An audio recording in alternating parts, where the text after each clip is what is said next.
વડોદરા હનુમાન જયંતિ નિમિત્તે પૌરાણિક હરણી સ્થિત ભીડભંજન હનુમાનજી મંદિર ખાતે ભવ્ય ઉજવણી કરવામાં આવી। ચૈત્રી સુદ પૂનમને હનુમાન જયંતિના જન્મોત્સવ તરીકે ઉજવવામાં આવે છે, ત્યારે વિવિધ હનુમાનજી મંદિરોમાં આજે હનુમાનજી જન્મોત્સવની ધામધૂમપૂર્વક ઉજવણી કરવામાં આવી રહી છે। ત્યારે વડોદરા શહેરમાં આવેલ હરણી ગામ સ્થિત પૌરાણિક ભીડભંજન હનુમાનજી મંદિર ખાતે પણ આજે શણગાર તેમજ હવન પૂજા અર્ચન કરીને ભક્તજનો જોડાયા હતા અને ભવ્ય ઉજવણી કરવામાં આવી હતી। હનુમાન જયંતિનું પર્વ છે।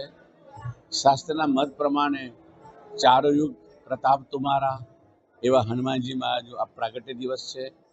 સર્વપ્રથમ તો જયંતિ શબ્દ વિશે હું કહીશ કે ઘણા લોકો કહે છે કે જયંતિ શબ્દ ન વપરાય, પણ જયંતિ જે જીવ હોય એના માટે ન વપરાય, પણ જે દેવ હોય પરમ તત્વ હોય એના જયતિ ઇતિ જયંતિ, કે જેનો જયકાર હજુ બંધ નથી થયો અને બંધ ક્યારે થવાનો નથી, એની જયંતિ। અને ભવિષ્ય પુરાણ સ્કંદ પુરાણના શ્લોકનું પણ વર્ણન કરી અને મેં બેનર લગાવ્યા છે। એટલે આપણે લોકવાયકા પ્રમાણે જયંતિ શબ્દને કાઢવો નથી, પણ જે જયકારો જેનો છે એની જયંતિ, એવા હનુમાનજી મહારાજની હનુમાન જયંતિનો પર્વ છે। તો ભીડભંજન હનુમાનજી મંદિરની અંદર વિવિધ પ્રકારના શૃંગાર કરવામાં આવે છે અને ખાસ કરીને અમના પુરાણોના આધાર પ્રમાણે, સ્કંદ પુરાણના મત પ્રમાણે, વિશ્વામિત્રના મત પ્રમાણે આ ભારતનું સર્વપ્રથમ એકાદશેશ્વર એવા હનુમાનજી મહારાજનું આ મંદિર છે।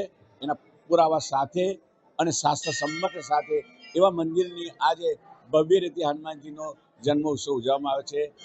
અનેકો શૃંગાર કરવામાં છે, હીરા જડિત છે, સુવર્ણ છે, ચાંદી છે, કુંદન વર્ક છે, એમ કરી લાખોની સંખ્યામાં વિવિધ પ્રકારના શૃંગારો કરી અને હનુમાનજી ધરાવવામાં આવ્યા છે। અને હનુમાનજી મહારાજ અહીંયા આગળ મનુષ્ય રૂપે બિરાજમાન છે, એ પ્રભુ શ્રી રામની આજ્ઞા અનુસાર, એમ ભગવાન શ્રી કૃષ્ણ કહે છે। તો એવી પાવન ભૂમિ પર ભારતના એકાદશેશ્વર સર્વપ્રથમ એવા શંકર શિવ અને કેસરી નંદન એવા ભીડભંજન હનુમાનજી મહારાજનો આ જન્મદિવસ શ્રદ્ધાળુ સવારથી દર્શને આવ્યા છે અને પોતાની મનોકામના માટે પ્રાર્થના કરે છે।